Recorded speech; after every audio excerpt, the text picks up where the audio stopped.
everybody, welcome to your whiteboard briefing for Thursday. Today the CrossFit programming and then the body weight and limited equipment programming are very similar, they parallel each other. So we're going to talk about it in one video. Hopefully you find this explanation helpful.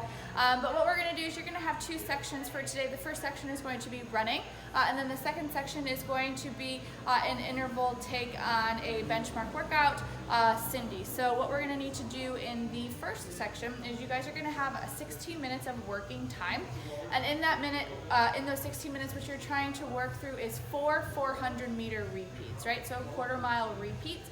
And so you will need to, if you're doing this at home, track out a 400-meter distance that you can run potentially 200 meters out, 200 meters back. The rest in between the 400s is up to you, so you will rest as needed. However, you do need to complete all 400 meters, those 4 rounds of 400 meters, within that 16 minutes, right? So presumably it would be about equal work and rest, and you are trying to push it on that run. If it is crappy out on Thursday, which I think there's going to be some spotty showers, you could also do some interval work either on a rower or a bike or a skier. So if you are making a reservation to come into the gym, you know that you can use those pieces of equipment to go ahead and get that interval work in. So that's part one. Part two is going to be 3-minute intervals with a 1-minute rest. So it's going to be a 3-minute AMRAP.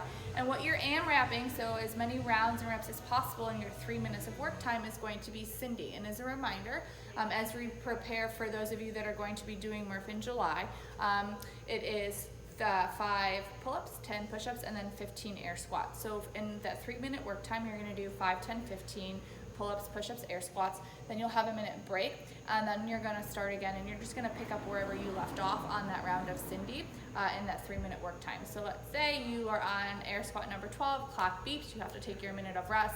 When you get started again, you'll do air squat 13, 14, 15, and then continue on working on your rounds in that way.